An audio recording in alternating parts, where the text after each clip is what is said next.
in the lower price points. And but how many articulation points are you talking about? What did they say on the... anywhere from 20 to... It really depends on the toy. It really depends. We have one, it's a mega ant. It's about this size. And it has about 20 to 30 levels of articulation. And it has 3 forms as well. The transfers to 3 different forms. Can you give us any names or any as far as what they're going to look like as far as in the animal mode? Names? Yeah, names of, any reused names, traffic names. The names, it's funny enough, names aren't developed by the design staff, although we'd like to develop them. Our marketing staff does that, so it really doesn't mean anything to get the names out.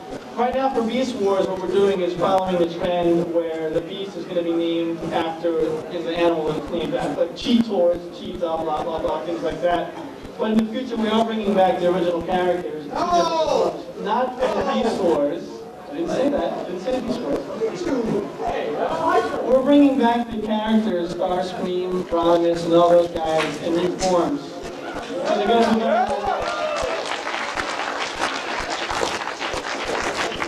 Okay, we're going to try to take this. I would really like a line over here so we don't have I don't want to skip out anybody. Try to make a line over here.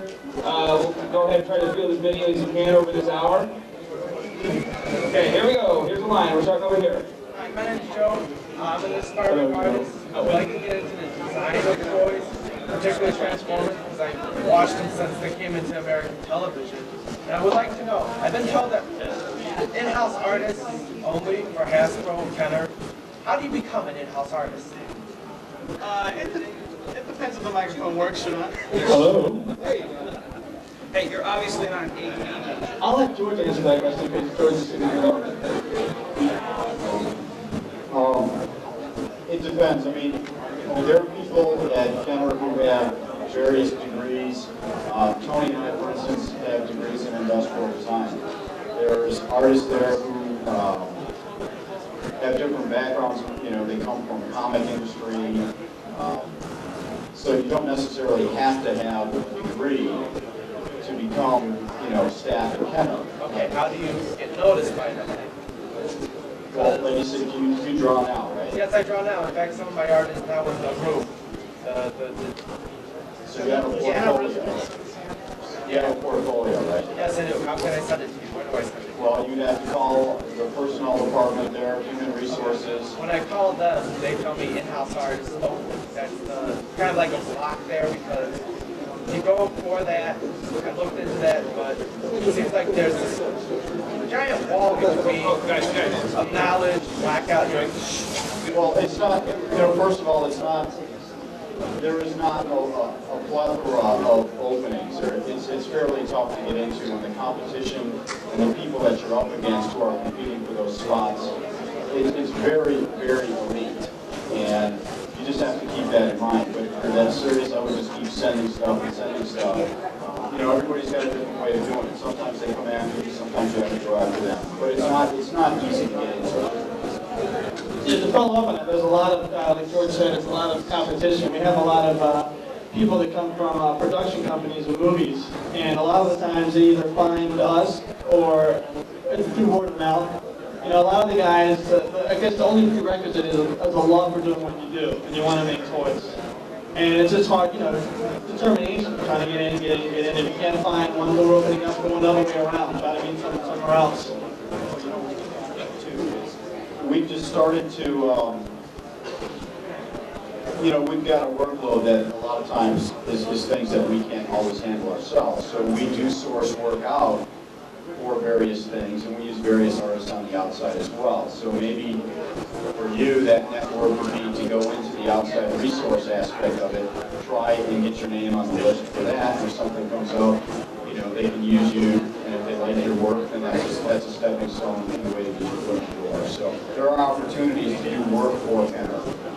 But again, it's not. You got to keep in mind the people that you're going up against and the people that work there. So it's not easy, but it's possible.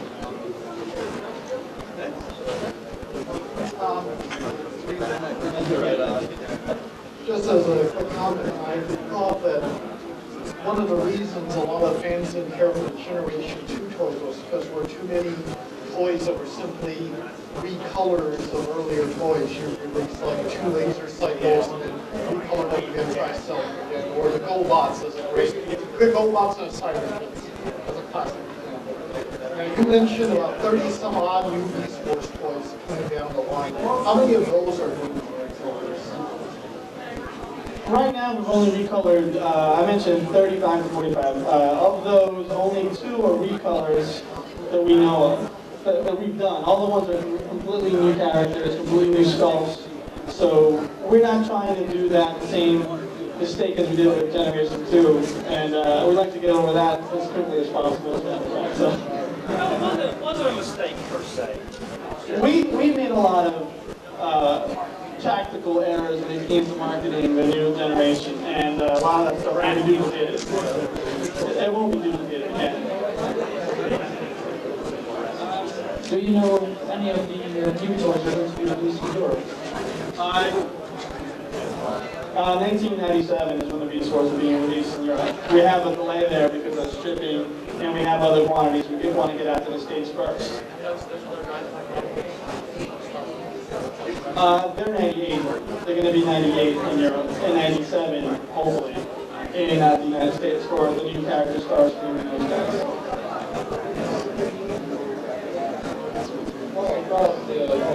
Quick question I just came up with. Are these new ones going to be like Beast Wars, really posable? Are they going to be?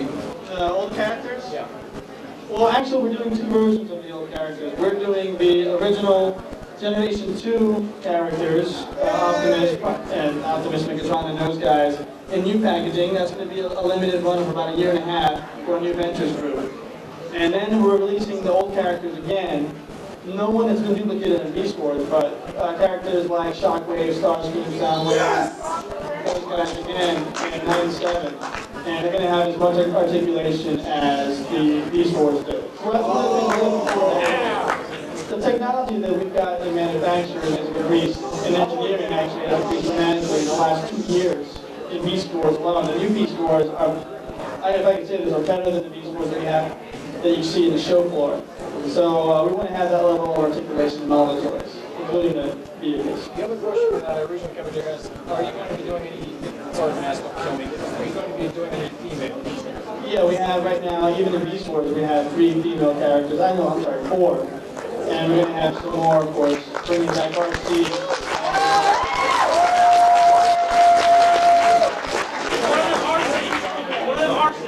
Yeah, RC is she's the first one, actually. My question was, why is this change of pace? Okay, the question was, why did we go to Beast Wars? And the answer is, it's kind of a complicated answer, but when we did Generation 2, and our main business is selling to the vendors, we sell to Kmart, Toys R Us, Walmart, that's where we make our money. Generation 2, like I said, we made a couple of tactical errors, the company did, and we needed to get away from that. And there was a lot of other competition as well from other companies. So we decided to bring back the Transformers in a whole new realm, saying we need something new. And also, when we did that, we decided to also answer some questions from the previous show that were never answered. If anybody has any questions about Beast Wars, the TV show, I'm the creative producer of the show, so I can answer some of the questions too. But we decided that to start the Transformers off as a completely new science fiction series. And some of that stuff is going to anger some people because some things aren't going to relate to the old Transformers, but most will, and hopefully it'll be a lot better story. Hope that answers the question. How long as for the new form stuff? Are you planning going to do any like mythological type forms? Like a dragon, like No comment. I think it's important to know that George was transferred from the Dragon Heartline. Sorry, doesn't mean anything. Where are the people that worked on the Generation 1 line, and how old are they? That's a good question. Where they are. Do you know any of those guys are? We had a Hasbro bought Kenner about 2 years ago, 3 years ago. Yeah, and we had a reorganization since then. So some of the original guys, unfortunately, no one's on board the staff. design staff anymore. Those guys aren't around anymore. They're probably somebody else, somewhere else, I'm not really sure. But we really don't keep in touch with those guys. That's the reorganization. It's been 14 years. We really have no idea. I'd imagine at least in their 40s. At least. It might have been your bellhop. No, some of those are very successful. Yeah, I'm not really sure. I think most of them were, most designers we use range from 25 to 30. So that was 14 years ago. They're at least in their 40s. I mean, I'm curious to find, how many people, or what you people think the average age of, the guys that are working on these lines are. 35 to 30. Yeah, I mean, that's pretty close. There's some guys at Canada, there's designers there who are probably 20, 21, and there's some guys who are 50 and 55. So, I mean, we get a wide range of guys who've done a lot of success. Are you thinking the art form of RC? Well, her name is RC, so we have to kind of stay with that theme, but it's going to be some kind of, all the new guys are going to come back as slightly more futuristic in their old forms. Like Optimus needs an overhaul anyway, so we decided to design a new form of a truck. It'll be a lot better deal. When you win a big LRC.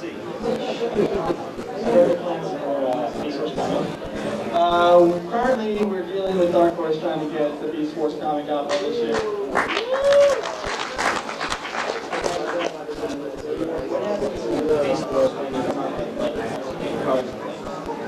All the stories the first one will be having the Beast Force and the cars and vehicles come out. Like I said, we're doing kind of retro versions of the Transformers. It's going to have nothing to do with, we're doing Generation 2 over again in a different packaging. That's going to be for a year.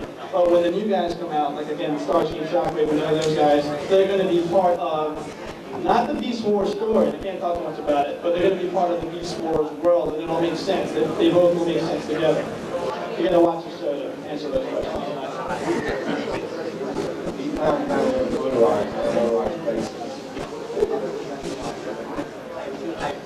We always look forward to doing those kind of things. They're kind of expensive, and I guess we're going to keep looking forward to seeing if we can do those things.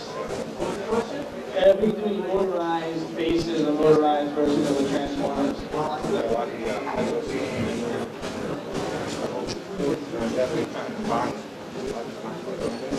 If people buy the toys, we will go up in price. If it's really good and successful, we'll make anything. That's good. So Tony's point and my point, as designers, we want to do stuff like that. You got to understand there's limitations that we have to come up against as far as marketing and price points and things like that. But if it's any consolation to you guys, we're always pushing to do more with these toys than what they originally want us to do. So hopefully we get to a point where we can do more with it and prove that there's a base to sell this stuff, and that the price point really needs to reflect what these things do. But Tony and I are always striving to do more with these things than what the basic stuff. I have some questions about the TV show. I saw the people on Channel 5 in Chicago. Thank you. I got it. One, the golden disc. Is that the golden disc from Voyager, the space program? Yes, it is. Okay. Is it set in the past, present, or alternate timeline? Yes, it is.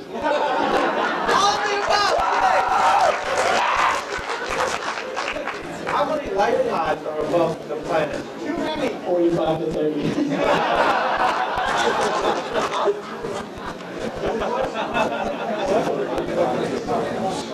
I can explain the life. I don't want to give too much of the show away, but since it's only a smaller audience compared to the millions of people, I guess I could. The life pods are generic versions of the Transformers before they have a form.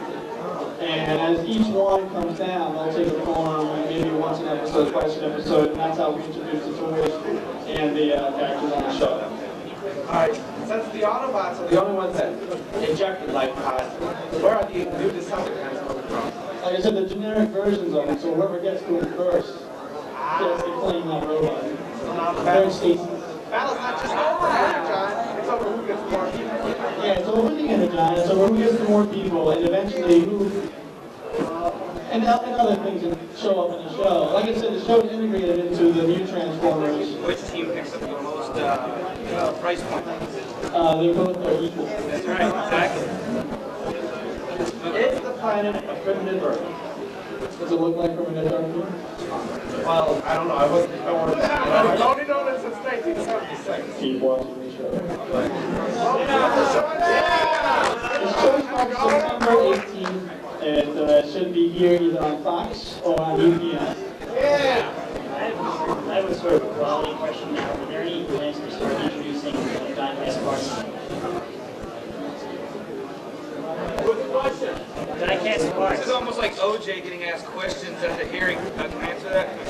Yes, I mean, it's tough for us now with Tony saying the technology has changed and it's come a long way, but integrating die casting with the plastic creates certain problems and creates problems with price points too. So again, it's stuff that we always look at. We want to, introduce materials and things to make the toys interesting. But that's got some problems in its own. Not to say that it could never happen.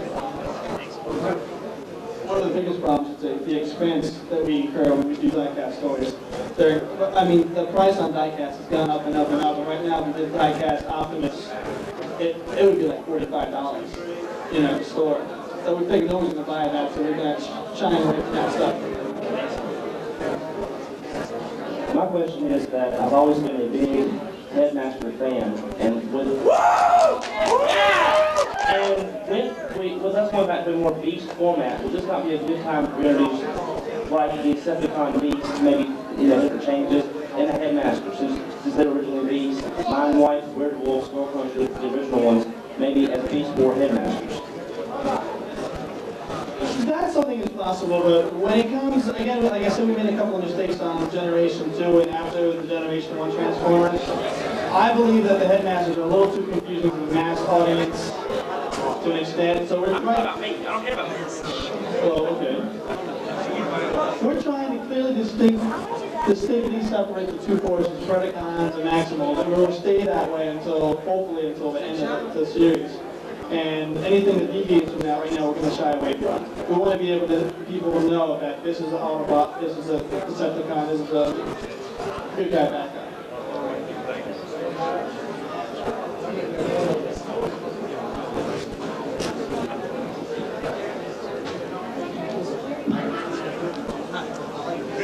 Two things. You bring back the old characters. Are they going to come back in totally unrecognizable forms? They're not going to bring Soundwave back as a motorcycle or something like that? That's a good question. We're almost starting with it right now. That's what I find most exciting about the new Transformers is that each character like Soundwave has a personality to him. He's based on sound. Whatever he does, he has personalities that aren't necessarily the form, but it's what he does. He's the guy that's, if I'm wrong, Soundwave, right? He's a spy guy, he's a guy that has a little cassettes inside him.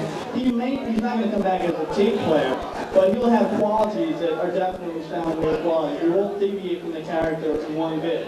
He'll have a new form, but he will have a recognizable face. It's going to be a new form of the face, but it'll be a recognizable face.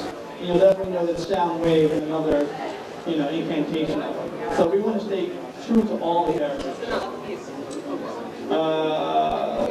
There'll be a vehicle mode, but not necessarily so much in his case. But I can't really say too much about the new guys, but they're recognizable characters. And Beast Wars Megatron is not the real Megatron. It's not the original Megatron. The voice and the personality. If you're going to bring back the old Megatron, you're going to have two of them running around? If you have to kind of watch the show and listen to the storyline and see why these characters are different than the old guys. And again, in not every case, it's not going to be exactly the same old guys that we used to know. But like I said, it's a different timeline, and time does progress and go back, so you'll find out where your character is somewhere in that timeline. You look confused. You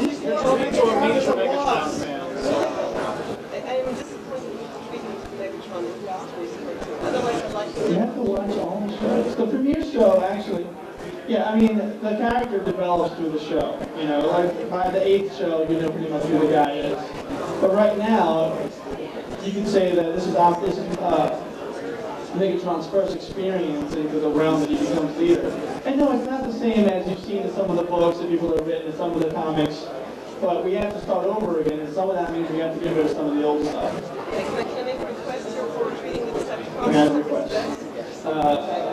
Yeah, go ahead. I'd like to make a request here for treating the Decepticons with some respect and treating Megatron correctly and keeping him true to his original personality.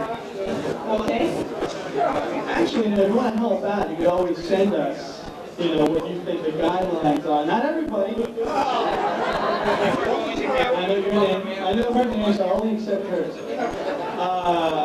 If there are guidelines that we think we're straying too far from, you know, suggestions could always be made. Yes. Okay. Thank you. I was wondering if you knew anything about a game for Transformers, a computer, console, whatever, just what's that game? Actually, it's very exciting. We're dealing right now, Transformers is done in a computer format, as you can see on the TV show, and the computer format is transferable. Right now, we're working with a game company to do Nintendo 64 and Sony PlayStation versions. And the exciting part about it is the show and the polygon. I don't know if you guys know how video games are made now, mostly polygons. The polygon characters on the show are going to be the exact same ones you play at home. So they're going to be identical, hopefully, to the version that you see on the TV show. It's Hasbro's arm and trick.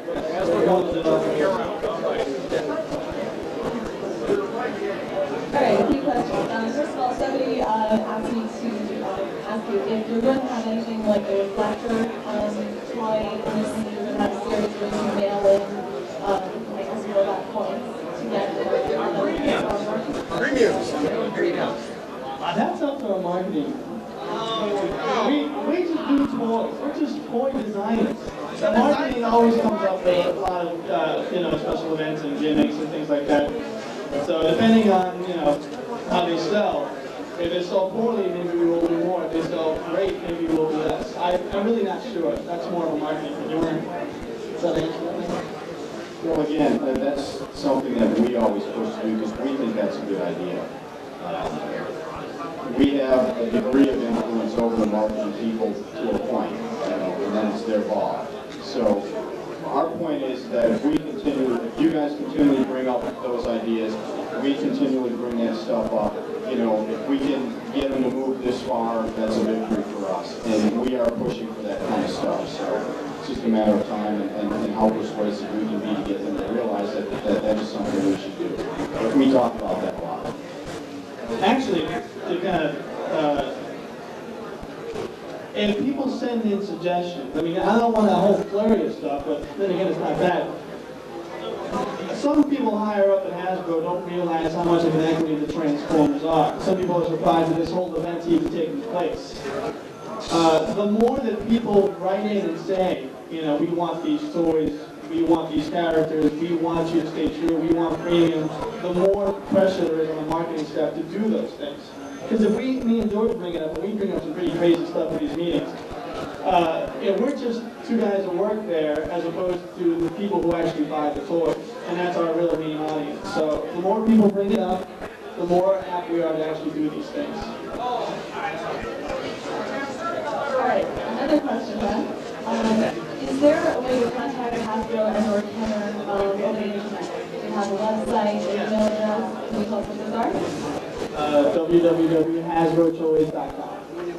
It's just started about a month ago, actually. And so look it up on your search engines. Okay. And are you, alright, sort of two questions combined into one about Twilight.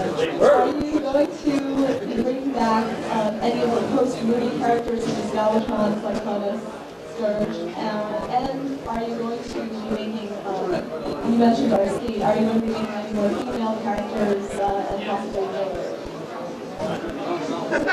We introduced a couple of female characters in the Beast Wars. Post-movie characters, we haven't had any in development yet, but we do 10 at a time, so maybe we just haven't gotten around to everybody yet. but probably, especially some of those good Galvatron and those guys, I kind of like some of their features, so we might bring some of them back too. We're trying to just to make the coolest characters that are around. You know, we're trying to work to make a cool toy line. It's not like it was before. Some of the Generation 2 stuff would just get stuff out there. We're trying to make a science fiction toy line TV show. We're trying to actually work to make everybody happy. So that helps answer your question. I'm from Japan, and I want to make the detailed question. And I want to know the reason why you canceled the 3D one, the bear needs to transform. Say that again, please. And you changed the bear one and bear needs to. Yeah, bigger and bigger beast. Yeah. Yeah, and bear. The really to the white bear. And I want to know the reason.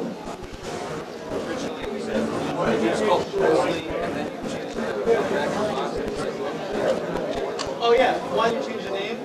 Yeah, change the name. Oh, the name was used by another company. We couldn't use that name. Yeah, we have funny, we don't even own the patents of some of the old Transformer names, so we can't use all of those either. Like, how long has the patent lasted on the name? 10 years? Yeah, we don't have, unless you continue your copyright, unless you produce something with that name character, we lose the name until, and that leaves it open for someone else to use it. On that particular toy, the name Grizzly was used up by another toy line, so we had to change it. So, I have no idea. I just know that came up. It didn't much valuable, very more valuable. And I think you have to name that diabetes to develop a If it was up to me, we would never use the name Dinobot, to be honest with you, because it literally reminds you of Grimlock and those other guys. But right now, it's something we have to know we can keep going on. But yeah, I don't like the name Dinobot on one of those guys. Let's put him on, okay.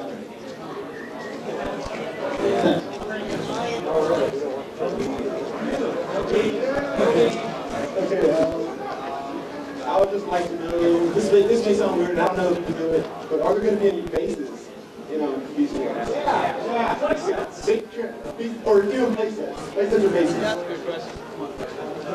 Okay, we were in meetings for like the last 3 weeks, and we're definitely trying to get play sets for the Transformers. In fact, without saying too much about it, the new generation of Transformers are going to be integrally tied to their play sets. So that's about all I can say. It's almost like you can't get the toy without the play set. Oh, like the bee with the trunk? No. Yeah, I have one more question. The bee that's packaged and you get scrolling up with it, is the bee going to be in the cartoon? And is he going to kick ass or what? Episode 5 has to be in the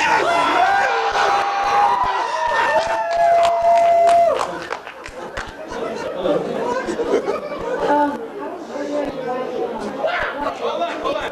Guys. I was wondering why the toys of Optimus Primal and Megatron were like different from the show. There's that and the elevator, and there's gorilla and T-Rex in the show.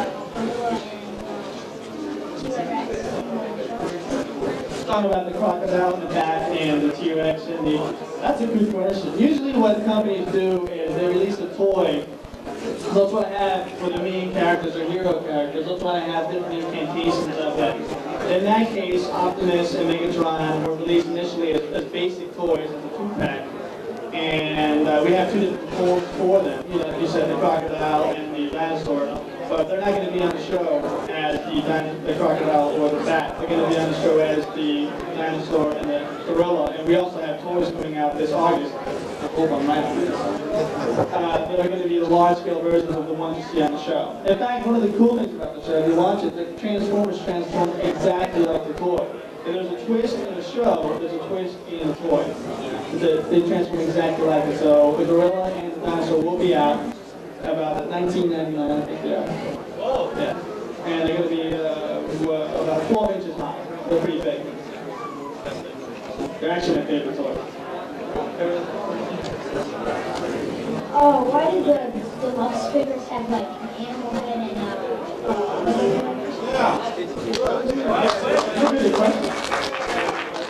Some of the figures have what's called a battle helmet. I don't think we ever mentioned that in the text of the back of the packages, but they're actually battle helmets. Like Scorpion has a helmet that closes over his face, and they all have a helmet. Optimus has a mask that comes from behind his face. Megatron has one that closes down. They're going to be in the show as well. When we go into battle, sometimes they'll have a mask, that could come off and on. So that's why they're there. And the text, I'm sorry, I'm slipping out of line. And the text the Predacons are referred to as mutant heads. In the text, on the back of the packaging, they were referred to mutant heads. Yeah.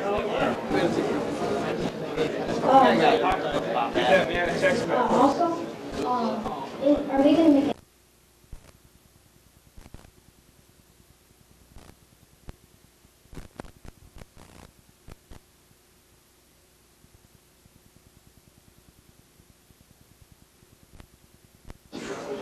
Which is incredibly sophisticated and fast for a TV show.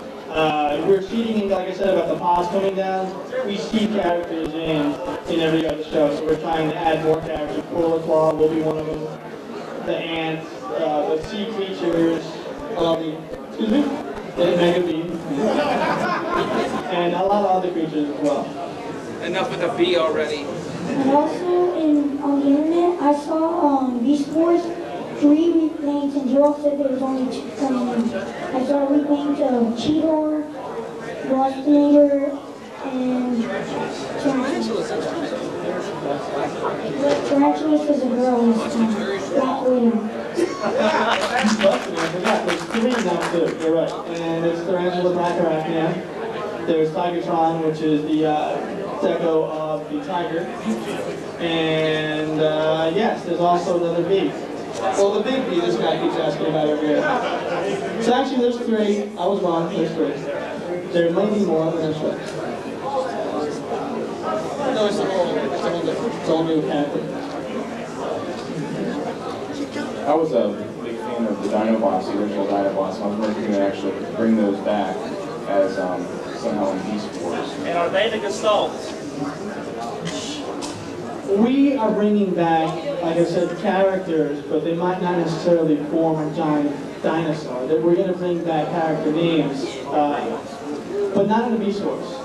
It's on the other television show, which we're working on it now as well. Yeah, like I said, there's 2 toy lines, there's 2 television shows. Actually, we're going to be flying together.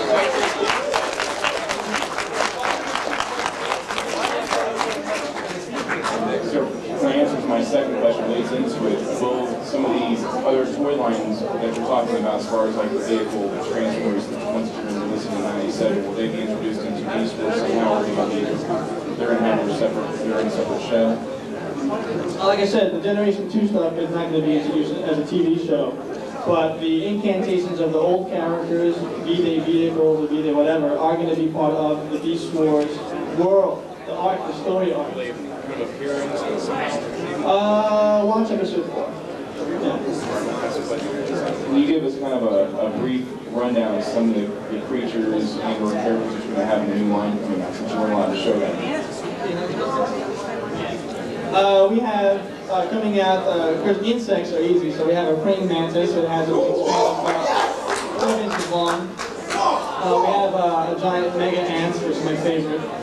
That and the dinosaurs, that's Optimus and Megatron. We have sea creatures, we have little play sets, or miniature play sets. We got the crab, we have falcons, we have, and you name the animal, we've done it. I mean, like I said, we've got 35 to 45 productions.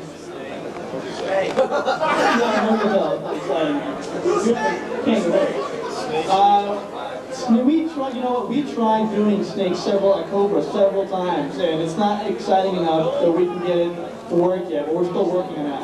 We tried it a couple of times, and actually, it's just really difficult to do a snake. Well, we had that part. So what else? Yeah. We'll give him his medication, don't worry. Talk about the bee again. Has there been any consideration for placing the Predacon and Maximal symbols on the toys as the original Transformers Autobots, the Decepticon symbols on it? The way that after these toys that we see here, we're going to have heat transfers of the logos on the toys. Yeah, so the first wave didn't have them, the second wave will. The official symbol of Autobots. And there are a lot better labels than the first ones, by the way. They're a lot more expensive. Okay. I'd just like to ask what your relationship is with the Transformers for Kara by now. I mean, well, it's no secret that a lot of British fans hold them on the toy lines with him. Do they still do that? Don't wave that 6-shot around. We use Takara. Takara is a very important part of the Transformers for developmental reasons. The toys are designed and created in Cincinnati Hasbro, people like me, George, Chris Gross, and Takara is a company that does the actual toy. They create the mechanisms for the toys, do the photoshops, types of the toys, and they also do the some refinement of the sculpting. They basically produce the toy that we designed at Cincinnati, and they're one of the best companies in the world. That's why we don't really see that many Transformer clones, at least not in the States, because they're very difficult to produce. And believe it or not, none of them are done with computers, even though they're getting pretty sophisticated now. When you see the Maniac, you won't believe it. But they're all done by handmade by people that have been doing this for 20, 25 years. So we pay a lot of money to them to do our toys for us, and they're the best in the world to do it. We got 20 more minutes here, so let's go ahead and just try to take one question at a time until everybody, I'm sure, can hop up here and get another question. All right, my question is that you mentioned that the negotiations with Dark Horse. Now, Dark Horse, their storylines are a lot more complicated and somewhat more violent than Marvel was. One of Marvel's greatest complaints was that Hasbro was constantly putting stipulations on them, stating that you couldn't do this, you couldn't do that, you had to introduce this, you had to introduce that, this is too violent, this isn't. Will Kenner be doing the same thing, you know, will they be providing the same kind of stipulations on Dark Horse? We realize that there are different market audiences for different kinds of products. Dark Horse is aimed at an older comic reader, illustrated novel reader, and there are going to be allowances for them to get into a lot more detailed, complex, dirtier, if you want to call it that, storylines. Although there will always be creative control at Kenner because we don't want them to deviate too much from the kind that we have on the TV show. No sick stuff in our seat. No, no sick stuff in our seat. But we have to, as a company, we have to maintain our toy line, but they will have a lot more darker feel to them. And again, we're in negotiations. That doesn't mean they are going to be the ones that are coming out with the comics. I think a chance because Dark Horse is G.I. Joe. Well, I have a request to make. We've got all the premium points from the G2 stuff. We've got stuff I know it's hard to make premiums. Could you make a premium as a catalog? A nice looking catalog we send in our points. Because that's something that we really enjoyed, because at the 94 show, when we asked this, they said, well, they take a few extra dollars and take them as a catalog and put them in the toys, which we agree with, but it's been 3 years and there's no catalogs out, and it'd be nice just to have something to go, ooh and ah, and this is coming out and that's what we want to get. Maybe make it as a premium. It's a cheap premium for y'all, but it's something nice for us. If we can't have RC or something on their catalog. Send your ideas to Hasbro, Kenner. That's the only way we can really push these things. Unless we have something to really say, this is what the fans want, the marketing people say, well, that's just you guys. You know, we need to have, well, they're not going to sit down and watch the tape. Anything that we have to reinforce what the fans want from you guys helps us out to do what we want to do as toys. Well, I mean, it's interesting, too, from our point of view also. We're trying to push the awareness within the company that there is, you know, this collector base out there that, granted, it's not the same volume that, you know, the mass market that we deal with is, and that's where we make the money. The company's in business to make money. But there are needs that the collector base has, and we are trying to address that more and more now than we have in the past. So, I don't like stuff that Karl does. What he does is he does a lot of stuff for collectors. Something on that line. well, that's true, but that's, you know, bringing up McFarlane, you're talking about a whole nother ballgame. I mean, that's a whole different business than what we do. And there's some negative feedback about what he does in the trade as well. So, you know, Kenner and Hasbro, we're trying to walk that fine line and keep everybody happy. And, you know, you can't always make everybody happy, but we're trying to pay more attention to the collector. Just like everything. If you're into Batman and you like Spawn, just wait for this fall.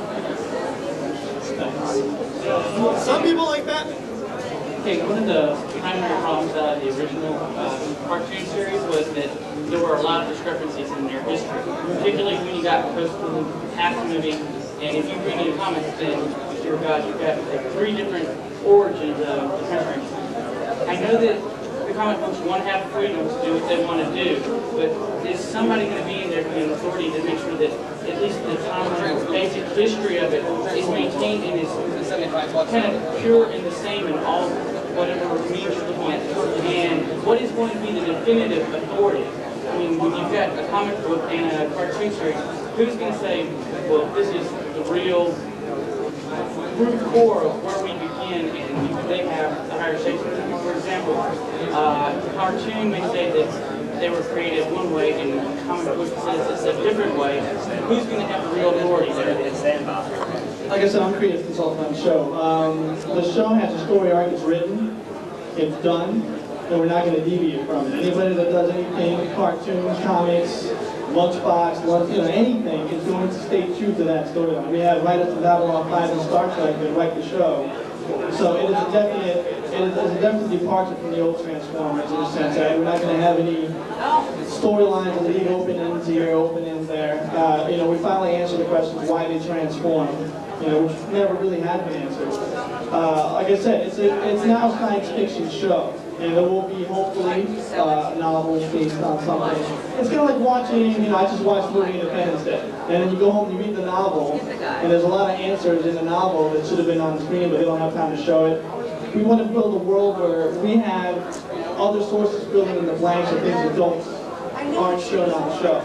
So to answer your question, yes, we will definitely make sure that all the storylines are the same in any media. When you reintroduce the original characters next year, I know it's too politically incorrect to have like a pistol form, but will Megatron be in another smaller firearm, like mode, like a rifle or something, or will it be inside? Megatron is not going to be introduced because he's already in these stores, but characters like Shockwave and those guys, we have no problems with doing pistols as long as it all looks like real guns, because of course you can't do that in this case. But we have no problem doing those kind of I don't know if you can answer this question or not, but some of the auction items like those unproduced robots, they were assumed to be produced in '96. Is there any other work on anything else for '96 that we don't know about? Boxes and boxes and boxes of stuff that did not come out. There's plenty of stuff that actually was produced that wasn't sold. There's, yes, there was. Tell us. There are things. Actually, that's a good idea. The web page is something we're going to expand upon. What about those who don't have web access? Excuse me? What about us who are not? Get web access. Get a friend that has web access. I have no friends. Yeah, we will answer those questions, hopefully for a web page. I haven't really thought about it, but now that, if someone reminds us by mailing in again, those are good questions. And maybe those will be produced too, because we still have them, we just haven't sold them. I have a toy question for you for a change.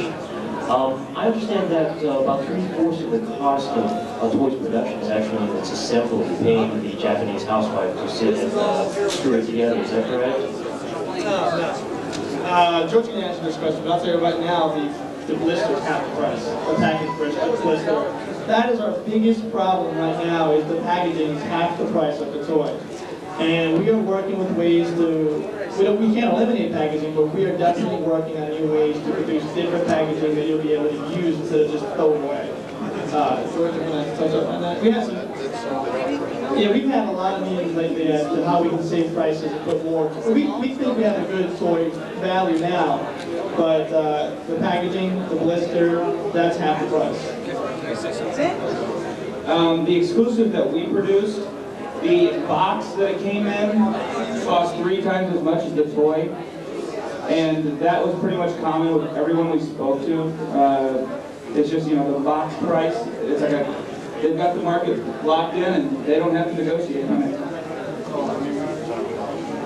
I mean, again, from our point of view, we're spending a lot of money on the package that we could be putting into the toy. So again, Tony and I spend a lot of time, you know, butting heads with people there, how we can, you know, either use some of that money towards the toy or throw it into the package in such a way that it's not just a throwaway thing. But the packaging is extreme. This would be your non-optional base idea you're talking about. Yeah, next question. You said that these 4 cartoons would answer some questions that I haven't answered before. But which questions are you referring to? I don't know. Stuff.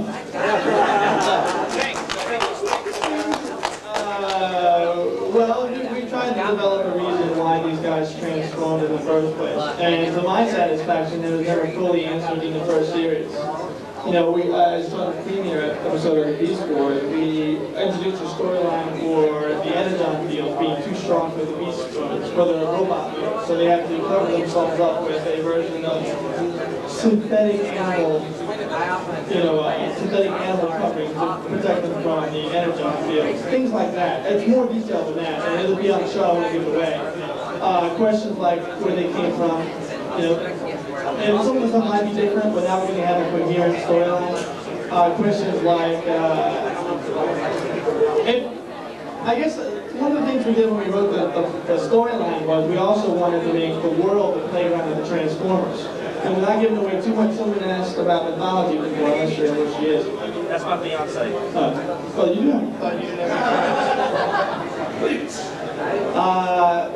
The Transformers are going to be tied into Earth's history. Throughout the whole timeline of what people think Earth is, the Transformers will be throughout that history. Oh, kind of a new NBC show, Under Siege, I think it is, something like that. Yeah, if there's a conspiracy somewhere, who knows, maybe a Transformer caused this, something like that. But it's going to be definitely tied into the world's storyline. And also about making stick figures more than designated. Does Hasbro have a postal address we can mail suggestions to? I was talking to Tyrone about that. Right. I know that. The first 200 of our books, we accidentally posted Hasbro's address and phone number because that was the memo they sent us, and we decided to use it as a, sorry about that. That's Rhode Island. Yeah, that's Rhode Island, so they won't bother you guys. So that's Hasbro, so that's where you could probably send the Hasbro's corporate. Send it to Canada. Okay, don't even bother with that address in that. Just the website. Yeah, the website has the address. The website has email. The website has where we send suggestions to. And what is the address? The website is www.hasbro-toys.com or something very, very close to that. I'm not sure if the dash is on there or not yet.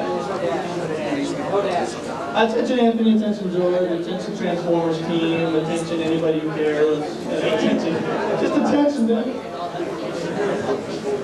Will you all bring back the combiners like Predacons or the Seacons, like into Beast Wars?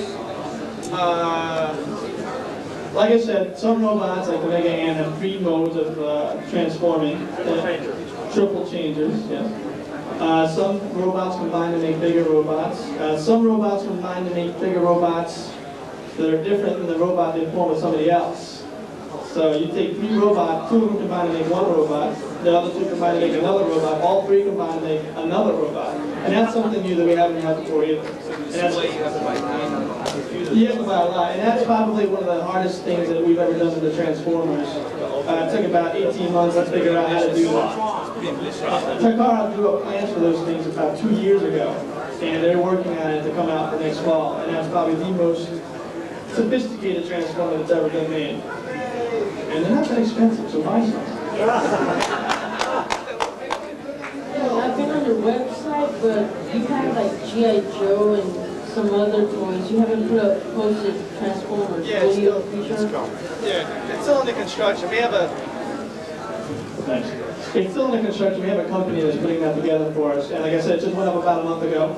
So slowly we're trying to get everything up there. We're putting production artwork up there, pre-production artwork on the Transformers. We're putting up literally rendering, some of the glamour shots of the show, the characters standing with the whole pose. You can download those, save those, things like that. So yes, they will be on the show. They'll probably be a major part of the website, along with Star Wars, G.I. Joe, and that. But the G.I. thing is streaming. G.I. Joe is not staying streaming, that's all I have to say about that. yeah! Thank you, guys. Woo! Someone has a brain in Hasbro. The G.I. Joe show people they just got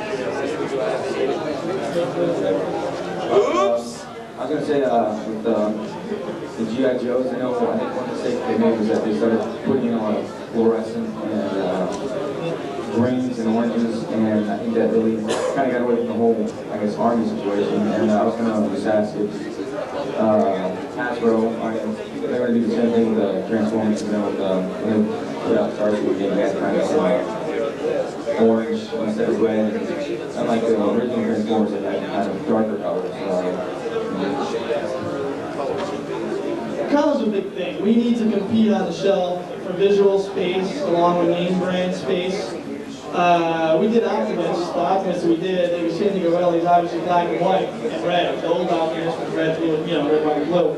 We will change some colors. Like I said, faces are going to stay close to the old face as possible. And we'll take Starscream's, I guess, two colors are gray and red, silver and red. We're going to try to keep as much accent from the original as we can, but we will have to change some. As for day glow colors, we'll do it tactfully. As for day glow colors, we have, as you know, insects are very colorful beings. So some of those are going to be highly decorated, highly colorful, where the mammals are going to try to stay as true to a mammal form as possible. So we're trying to make it exciting. We're not going to try to make matte finish. We don't want it to be identified for like a real dog or something. So we're going to try to make it look a little toy-like. Okay, we've got four more. We got these four people here. We're going to take the questions from these four guys here and lady here, and we'll go ahead and clear everything up. Okay. I was kind of curious about the TV show and everything. Like, because with adults, it's kind of like if it's a toy, it's just for kids, that sort of thing. I was thinking about if you're going to make like the TV show kind of more, better, not as, for young people, kind of more complicated storylines and stuff like that. Wouldn't there be like a certain time you might be able to try as a special or something, put it in prime time and maybe get some adults to see it and stuff like that and see that it's not, as bad? And I was also thinking, if it like does well, would there be another movie? That's a good question. And to answer your first question, Bob Benito and Bob Ford. There are two Bobs. The Bobs are Larry, thank you, Larry Benito, and Bob Ford are science fiction writers. So we have a science fiction slant in the show. And again, what we've written ourselves, it's aimed, we have to make it so that the younger audience understands it. But there will be higher, themes that just like be good, don't be bad. As for a movie, no comment.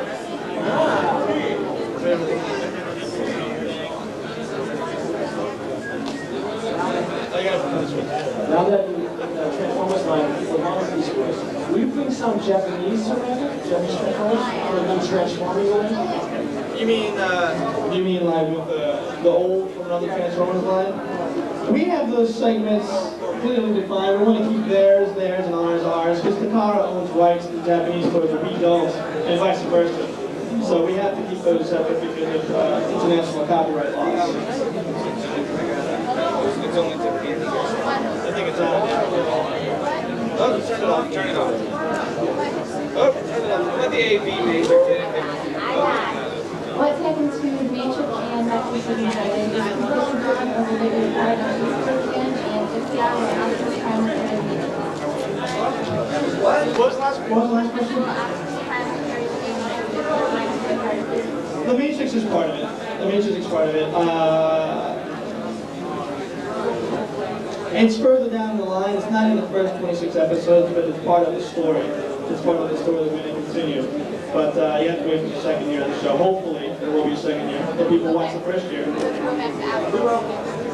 Optimus may not happen. So you have to watch the show. It's kind of a storyline thing. Who really the leader of the Transformers is. No plans right now. Yeah. Like I said, we do 10 at a time. Right now we're doing 35, 45, plus we're doing the other series. We're only at 10 of those done. So we haven't, there's a lot of Transformers. And the Beast Wars are new Transformers, except for the two main characters. So anybody who thinks that Starscream is Dinobot, he's not. I have to answer that. Everyone on the internet keeps asking me that, but he's not. Yeah, I was just wondering how the initial sales are going. If Tyler and Hasbro are pleased, if the toy line is catching on well. Yeah, Beast Wars right now is selling extremely well. Yes, yes. Yeah, last month or a few weeks ago, whatever, Beast Wars was the #3 selling brand. So that's incredible for a line. Yeah, Star Wars, Mighty Morphin Power Rangers, and then Beast Wars. Yeah, I don't know if it's first few or not, but you know, so it's doing very well. So we're very pleased. Has it caught the company's attention then that they've got something? Oh yeah, definitely. That's why we're here. They know they spent a lot of money on the television show. I mean, that show was extremely expensive to do. The topic, as George said, the toy line is #3, #4. Depends on the poll. People do different polls. Different toy companies and advertisers do different voting totals as to who's #1, #2, and #3. But we're #3, #4, something like that, and that's without the show. When the show starts in September, we have a lot of marketing directed at, watch the show and buy the toys. And there's also marketing things like the McDonald's toy lines that we're dealing with, and hopefully the new comic book and the other TV shows and stuff like that. Yeah. That is for the show. You guys want to say anything else? So you're going to be here tomorrow, right? We'll talk about that later. Any more questions I can answer somewhere in the corner somewhere. Well, I can answer any more questions later. Okay, yeah, well, go ahead. Let me go ahead and start. We're going to start a panel, and then we'll start the panel if you're in the shoot out in the lobby. Or hold on a second. Or be on the lobby and ask her. I tell you, they gave us more information than we probably ever thought we were going to get tonight. Let's give them a big round of applause.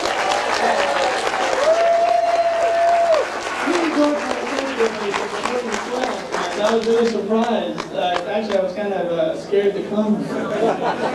But I was really surprised that people have such a loyal following to the show, and I hope that Beast Wars and the next generation of Transformers, whatever they may be, you guys will support that too. And trust me, we're trying to make toys that are going to be toys that you can be happy with, not just to get toys out in the market.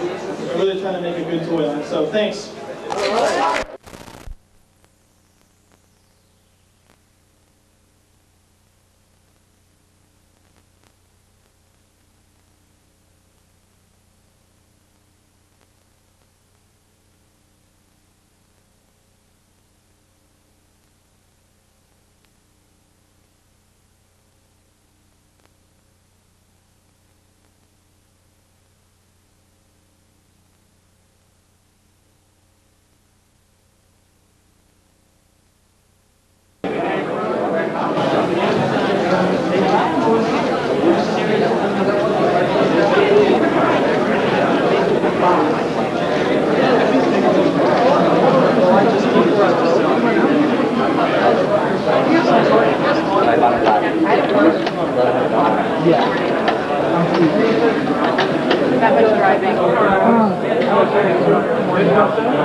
Jon and Karl.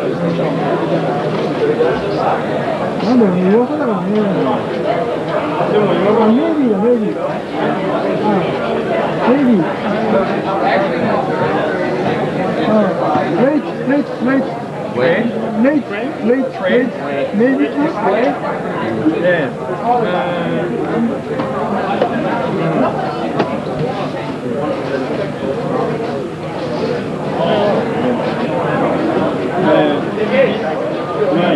Okay.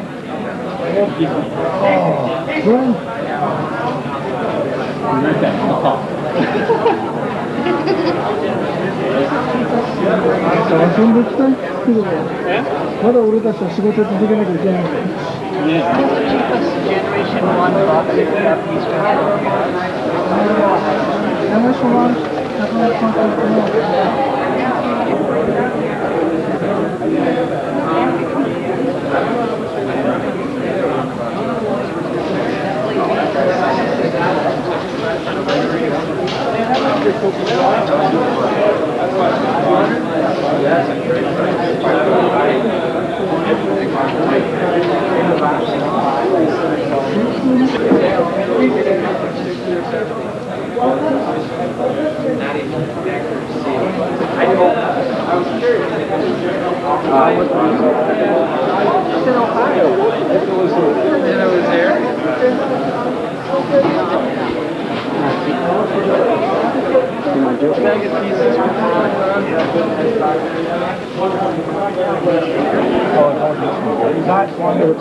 Right, but it is the same version as you would have got there. Oh, okay. It's from England. Hey, how much is it for you now? I probably try to get 100, 120. It's not mine, but I might as well make Ricky go.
This one looks fatter.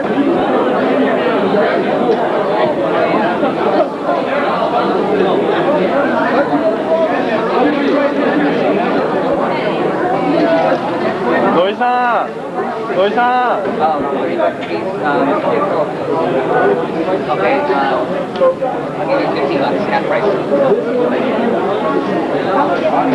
You look better than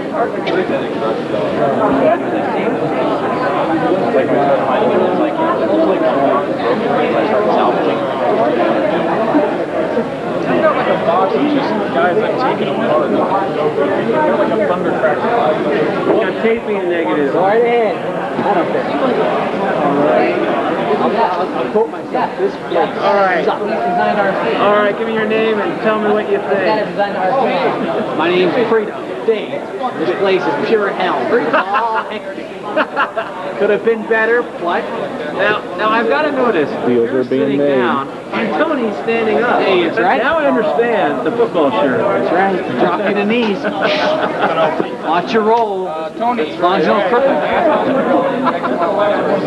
What? Alina won and lots of I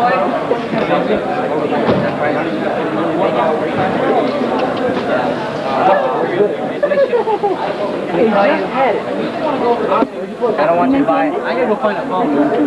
I'll show you right here. 50 cents each side. $2.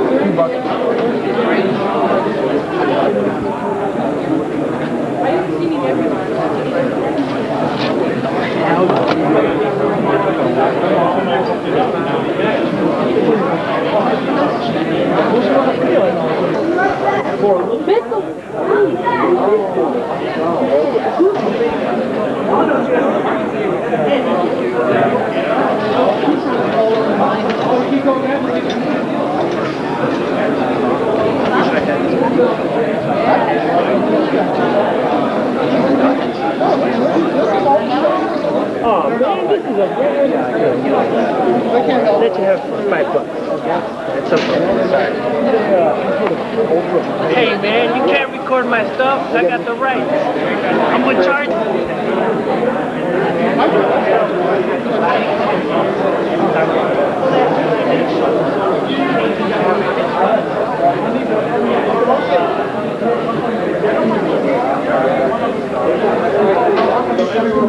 There's an entity behind every fish, every mask. Are they going to do comics? Have they got comics? We are working with Dark Horse Comics now. The same. Take it in. Teletrap 1 must have floated beta bios.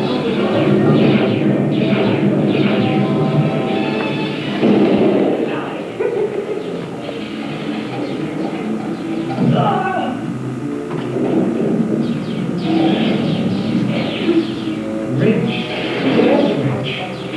That's why the alarm didn't go off. Dad, what's wrong? It's me, Spike. Oh no, can't stop myself. Decepticons want me to... What is it, Dad? They want me.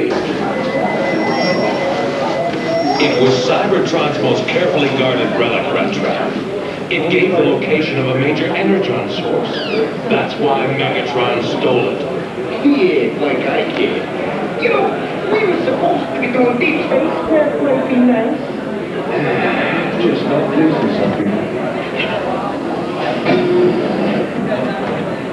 Hey, check it. They're fast, all right. You chose a good form. Hey, you think that's speed? You ain't seen the goal. Or anything else happen. Here,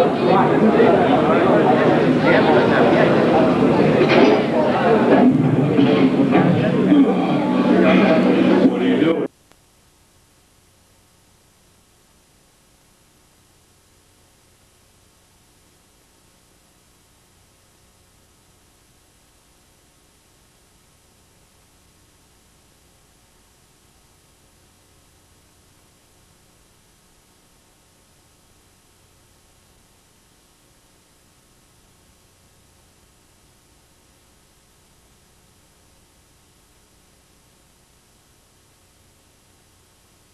We found some more since then, though, so it's been a pretty exciting year. Actually, found some more yesterday.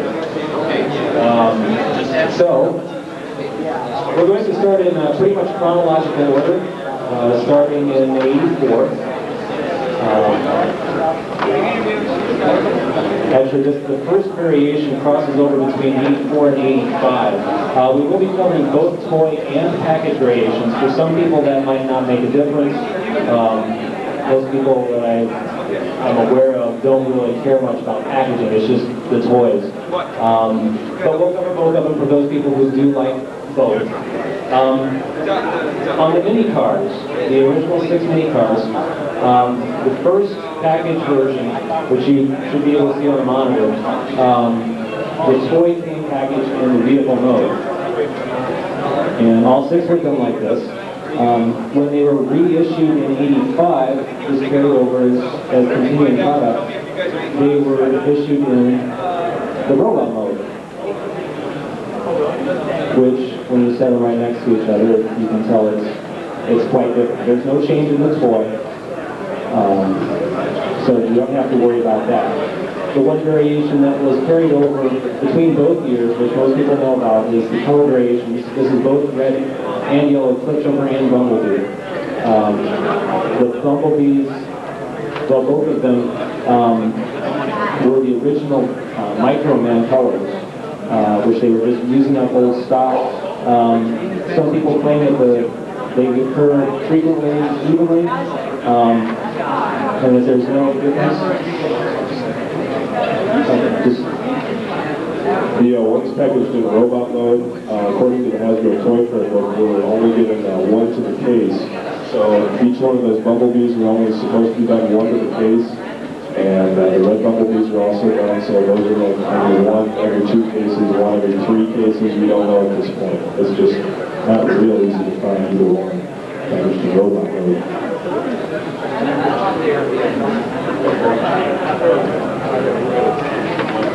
Okay, the next variation that's tied in with that, we don't have the example up here. For the new ones in 85, the new mini cars in 85, such as Warpath,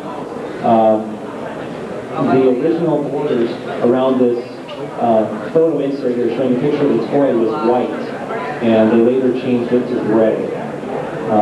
So the gray one, as far as we know, is the common version, and all 5 of the new 85 mini cars came that way. Another thing to note, this one is actually could be considered kind of trivial. When they carry over product between years, they usually change the assortment numbers because they have different things in the assortment. If you can zoom in on this. The first year in 85, down here, has the assortment number of 5710. Is that coming through? Okay. When they reissued, or in 86, when they reissued it, the assortment number changed to 5711. They used the same packaging, but they stuck a sticker over it to change the assortment number. Some of them have that sticker, some of them have it printed. Right here.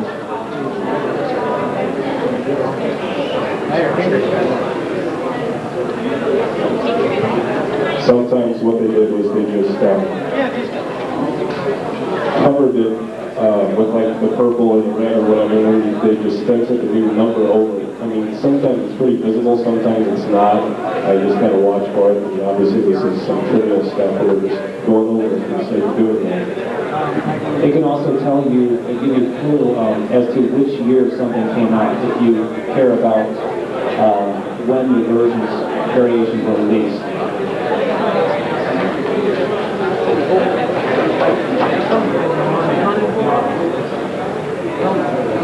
Another variation which we don't have, but everybody knows about, is the blue screen. It was pictured on the box with side panels in blue and the top silver and the lid silver. The one that everybody can find and everybody has is all silver. But we don't have that yet. We're still looking. If anybody has it here, we could include it in the variation in the presentation. No. Another variation in 84, which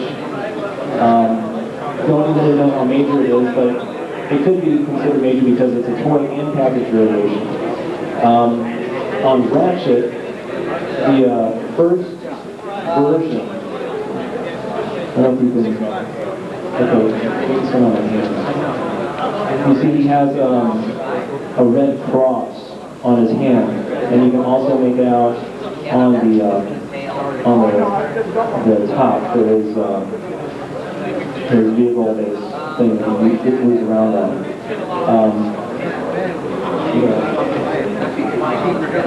The toy also has this variation. We're looking for a second.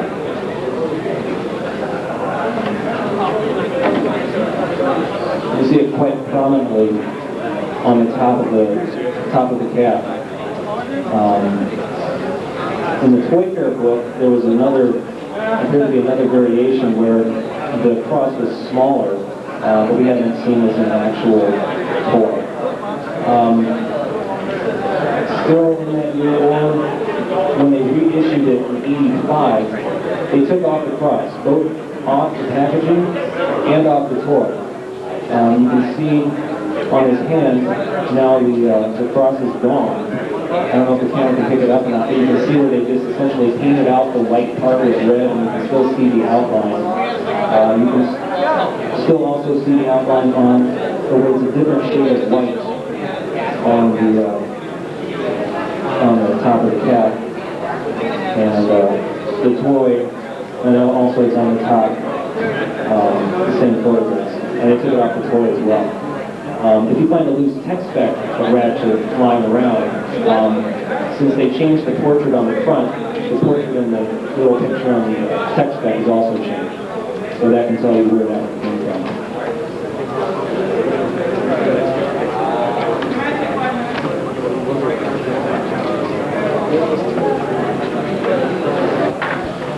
Four variations on the Rat-Bat and the Frenzy. Different combinations. Obviously, the first two were re-released in '85 with the rub sign, and also they were Rumble and Ravage were re-released in '86 with Rumble had plastic toes, and the stickers on his legs were not there. We have not seen, so we can't confirm the existence of Rumble and Ravage with gold weapons. We haven't seen one. If any of you has one, we'd like to see it, just to get a picture of it. Because at this point, we don't know if it exists or not. Oh, okay. So it's It was a mic that said cassette rather than just regular. Okay.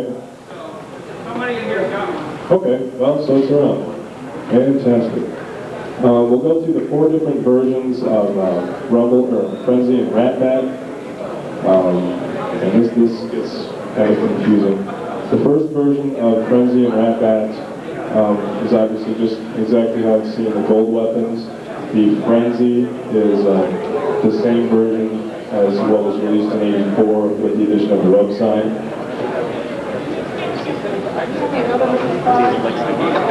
Frenzy does have his leg stickers and plastic toes. The next version of Frenzy and Rat-Bat were with silver weapons. The leg stickers are now gone, and the toes are still plastic.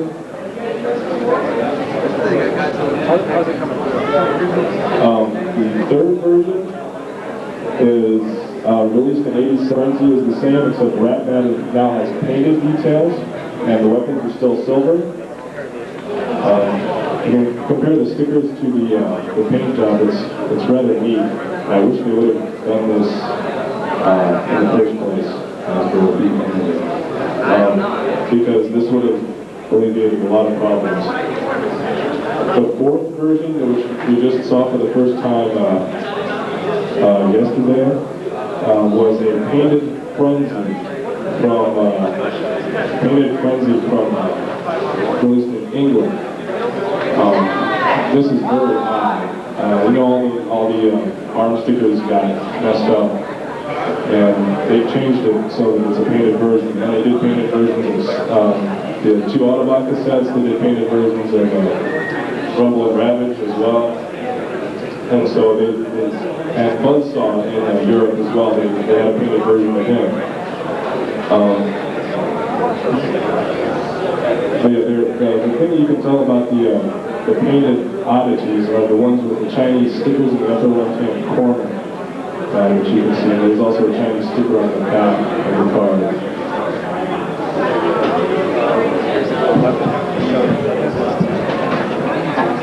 First of all, Target Master Hot Rod, although he was packed two in the case along with everybody else in 1987, all the other Target Masters, is a very extremely popular character and very hard to find nowadays. But there is a variation on Target Master Hot Rod. It's not the metal toes, it's the leg stickers. They changed it because I don't know however many people here have a Hot Rod, but you know when you pull up his legs, the stickers get screwed up and they get all crunched and stuff, stripped off. The first version has the normal stickers, like the one shown, The second version has smaller stickers and there's a small indentation so that so that you cannot, so it won't rip apart.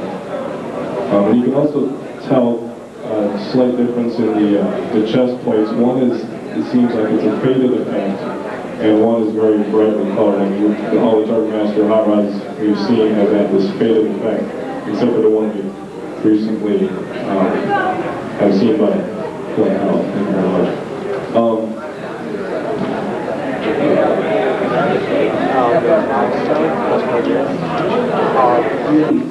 Well, while he's getting that out, there are variations on the actual physical construction of several pieces between the original metal variations and the plastic variations. The Predacons are by far the most notable set. The Combaticons had metal treads on roll and metal chest plates on everybody else, which got changed to plastic. Also, was it Swindle? Swindle's chest plate color changed from purple metal to gray plastic. So that's metal variation change. Also on the Protectobots, 3 of them, everybody except Streetwise had metal versus plastic chests. And Rue's chest plate color was also gold versus silver. His was always metal though, it just changed color. Also Springer had the metal chest versus plastic chest. Sandstorm had metal toes versus plastic toes. Cup and Hot Rod, Barry's Ultra Magnus, Rodimus Prime had rubber versus plastic wheels and tires. So 86 was a good year for variations. So if you find any of those that you care about, pick them up. And if Keller plans to pull in stuff like that now, we'll just shoot them. I never had a man for that. Cyclonus. Has a variation, which many people have been talking about. We haven't really known what people were talking about until we actually looked at the one in our collection and saw what they were talking about. The side of his head, when he's in robot mode, the first one, as far as we can tell, under these silver parts, the side of his head, which could be called ears or whatever you want to call them, is blue. We figured that this one came without the glow-in-the-dark poster, which we'll cover in the package variation. The second version, which we figured came with the poster, was purple.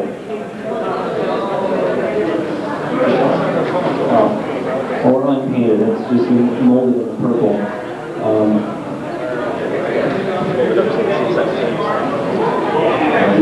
So we can compare. And also the gut plate, if you will, on the 2 Cyclonuses is the purple versus unpainted.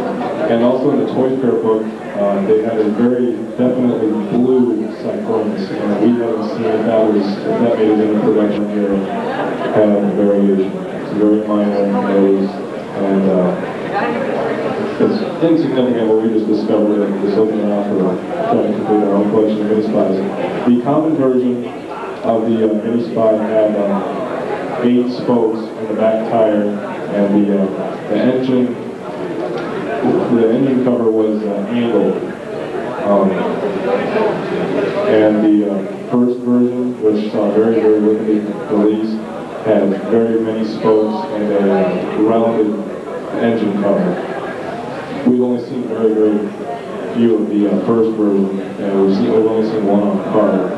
So the Porsche sticker on the door, and this version, along with the European Classic version, had another sticker over it that omits the Porsche symbol. Evidently they didn't want to have the big copyrights or something or other with the Porsche, but they just took it off. It's rather odd. I don't know why they decided to do that, but it's just another variation to look for, I guess.